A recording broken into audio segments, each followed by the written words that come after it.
Am I the a-hole for not helping my sister and her family with housing after she refused to help me when I was homeless? In 2018, I was 22 and in my final year of university, working a job that paid okay, and I managed to afford a cheap flat with a housemate.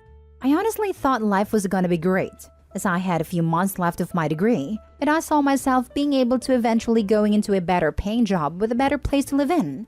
Well, my landlord decided to sell and gave us 2 months notice to leave.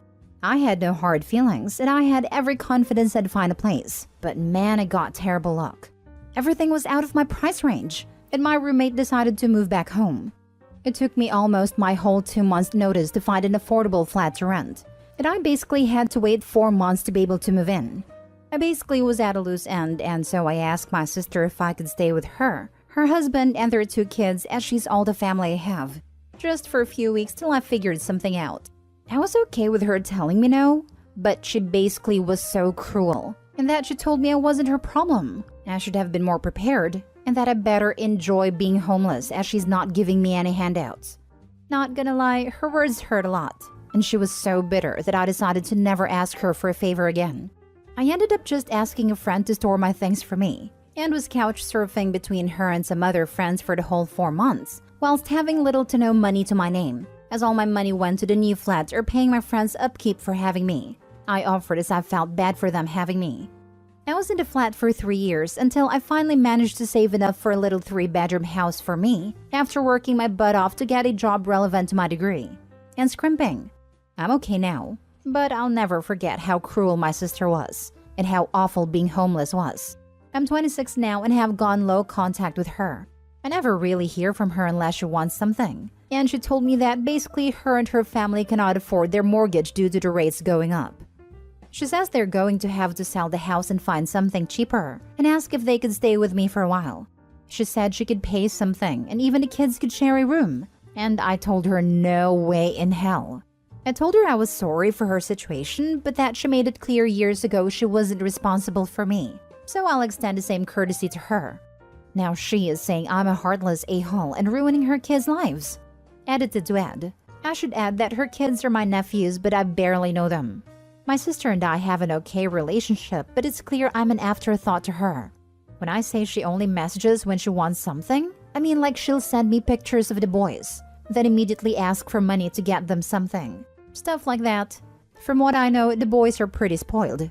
They are 8 and 9, and I have literally only been around them a handful of times. My sister is 10 years older than me and bailed out on home when she was 17, so I guess I'm like a stranger to her. The boys and my brother-in-law are all similar to my sister. Only ever interested in me if they want something, so any hopes of a relationship don't seem to exist, I guess. Now for the top comments. Not the a-hole. She has already proven how toxic she is. You do not want that for a roommate. I'm very sorry that anybody will be homeless, even your sister, but that doesn't mean that I have to take them in. If you let her move in, you may never get her to move out. Given her history, it seems unlikely she would give you any money. Forget money. She's not even going to give Opie respect. That is not the sort of person you want in your home. Yep, I was thinking that if Opie lets the sister and her family move in, then they will take over the home. The brother-in-law and sister-in-law will take control and try to push Opie out of their home by making it too much their own, and will also want Opie for childcare all the time. They showed who they are, Opie. Perhaps they should heed their own advice and plan better next time. Not the a-hole. Karma at its finest? Obviously, there is no joy to be derived from in a bad situation. But honestly, she has no leg to stand on, considering that she refused her being to do the same thing for you. And in her case, she also has a family which would crowd your own house a lot. You can rest easy knowing you treated her like she treated you. And if she doesn't like it, she should have thought about it before, when you were the one in trouble. If you want to do anything nice about it, I would take care of the kids, because kids are not at fault for the parents' actions. But really, you have no obligations towards her. I don't blame the kids, but I barely know them. Our relationship only exists practically via phone. Next story.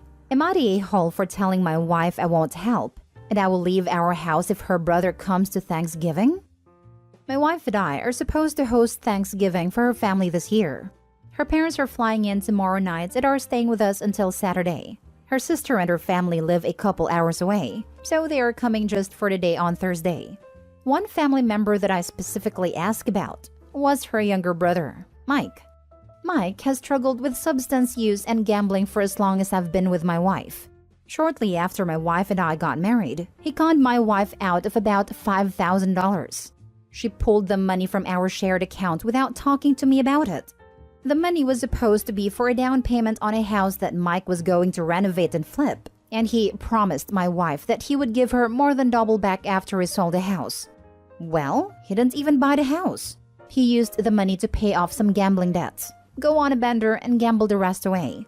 Cherry on top was that we had to pay to bail him out of jail after he got caught breaking into a hardware store near the end of his bender. After that, I told my wife I was done with her brother and want nothing to do with him.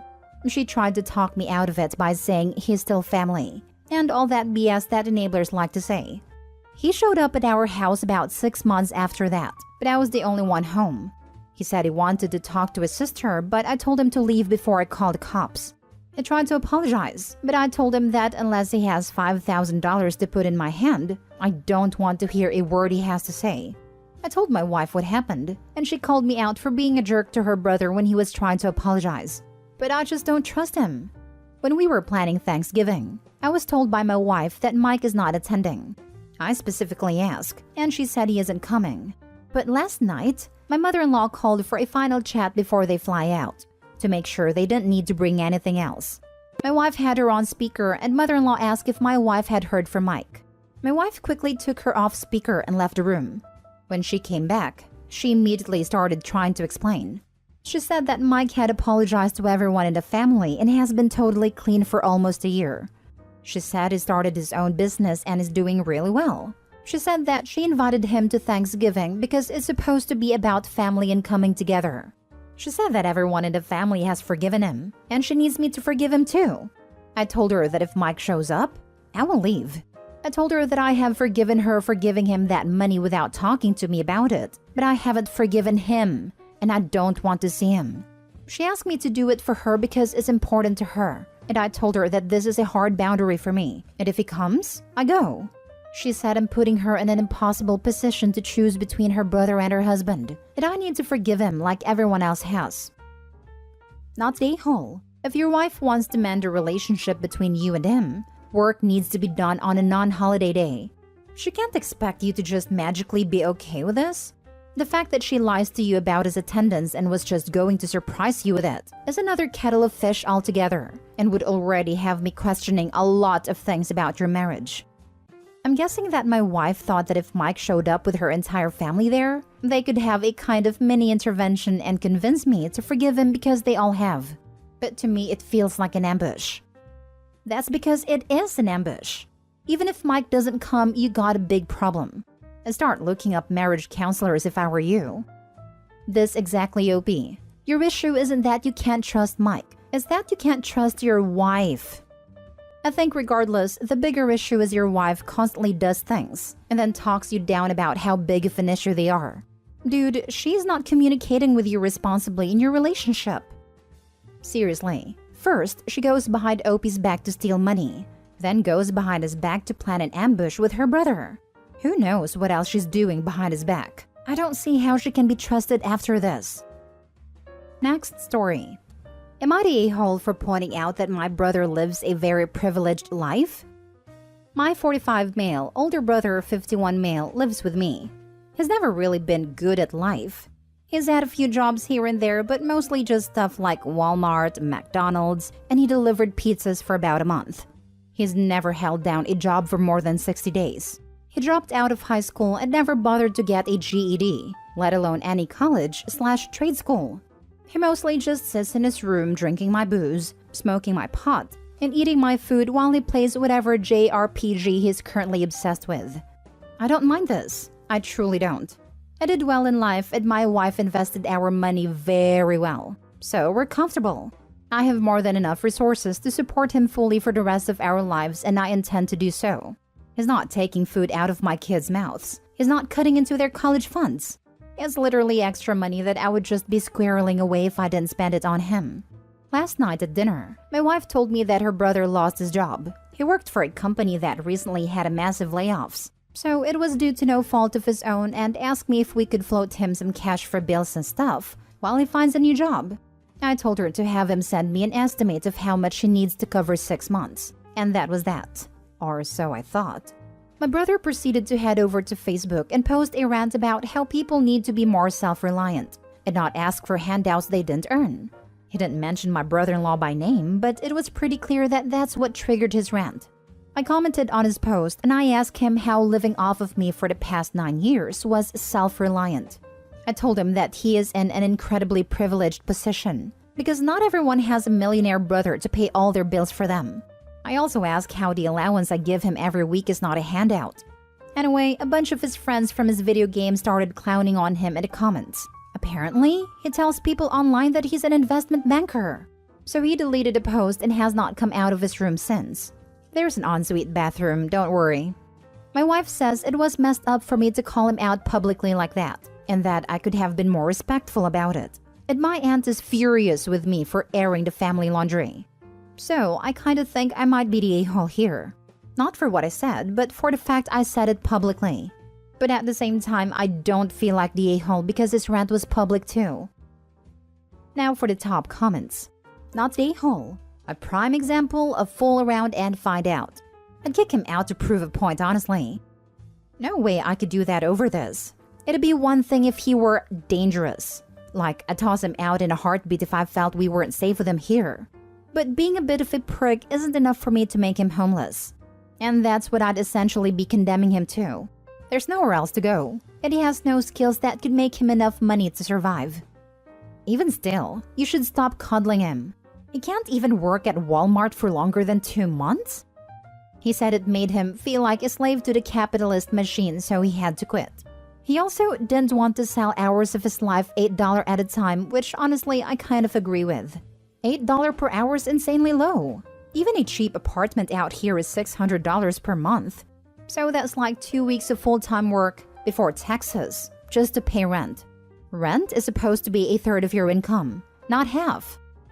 So he feels working for a place like Walmart, which to be honest is the only type of place someone like him can work at this point, is being a slave to the capitalist machine, while he criticizes handouts being provided.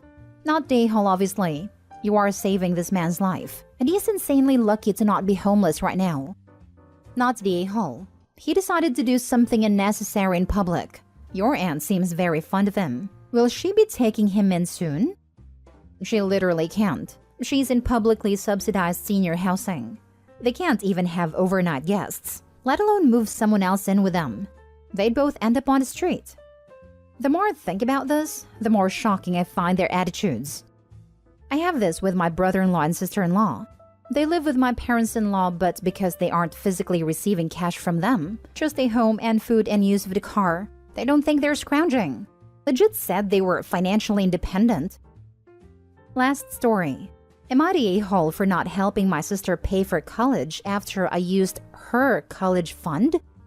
I, 30 female, have a sister Anna, 27 female, and we used to be close, and I thought we had a good relationship. Then my ex-boyfriend James, 30 male, entered the picture. I met him while in college and was completely head over heels for him. I thought we were going to get married, get a house, have babies, and all the other sappy rom-com cliches. He was the second boyfriend I ever had in life at a time. When my sister first met him, she said that she couldn't possibly see what I saw in him and would sometimes show passive-aggressive hostility. My sister was one of the most important people in my life, and I really wanted her and James to get along. So, I encouraged outings with the three of us from time to time. Then one day I got sick at one of the planned outings, but insisted that it was okay for James and Anna to go without me. After that, Anna and James became more friendly with one another, and I was actually happy. Until one day, my parents sat me down and told me that Anna was pregnant and how she was going to marry the father. I was shocked, and when I asked who the father was, my heart was shattered when they told me it was James. Anna was staying at our grandparents' house in another state, but when I went to confront James, his sister came out and apologized to me for the situation, and that their parents and mine were pressuring Anna and James to marry after they got caught. I was so distraught, And to make it up to me, my parents offered to pay for my trip abroad, as well as grad school while giving me an allowance. They told both Anna and me that the money was going to come out of whatever they had saved for her college expenses as restitution to me, and said that Anna needed to focus on being a mother first, and that school would have to come later. After spending a lot of weeks sobbing over it, I agreed to their offer and stopped speaking to Anna and James. Fast forward to now. James has passed away and Anna has 2 kids to support. She's yet to find a job that will pay her enough and decided to go back to school. Anna is struggling really hard with her finances and asked me if I would be willing to loan her the money and that she'd pay me back after graduation. I have the money and she knows it, but I told her no. She got upset and called me selfish because by punishing her, I was effectively going to make her kids suffer as our parents are no longer in a position to help. I've started to get messages from people stating that I owe her for taking her college money and calling me the golden child, but I don't see it that way. Am I the a-hole? Edited to add, my sister was 18 and a senior in high school when she met James. She was 19 or 20 when she gave birth. Technically, the money my parents gave me out of her college fund was theirs and just designated for Anna. She had no legal claim to it. When my parents found out that Anna was pregnant, they gave her a choice. Put the baby up for adoption. Keep the baby and marry the father. Keep the baby but don't marry the father and be disowned. Not the a-hole. Continue no contact and live your life. She didn't care about you until she wanted something from you. Her kids are not your responsibility. This, she made her bed and now let her lay in it. What truly awful people both your sister and James were/are. However, she is your sister and betrayed you in the worst possible way. I'm so sorry and wish you the best, not the a-hole. I mean, she screwed with her sister's boyfriend. I understand why their terms were this harsh. It's like they were saying, you broke your sister's heart and our trust, might as well make it count. Not saying I agree, but I can see why they had these conditions in place.